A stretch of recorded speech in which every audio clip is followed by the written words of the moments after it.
kwa mbele kuna adui mndolaba na Bwana yuzumuricha. Amen. Bwana asifiwe. Amen. Kwa nini amemwacha? Amen. Haleluya. Bwana yuzumuricha sasa. Hamna Mungu tena. Hamna Mungu tena.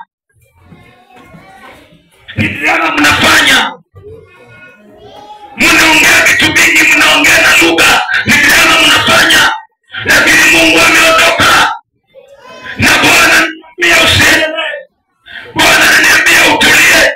Maana ukiendelea Mwamaleki yuko mbele yako. Mkanani yuko mbele yako. Na kwa kuwa Bwana amekuacha utauawa. Tumgeukie Bwana. Tumgeukie Bwana. Tumgeukie Bwana.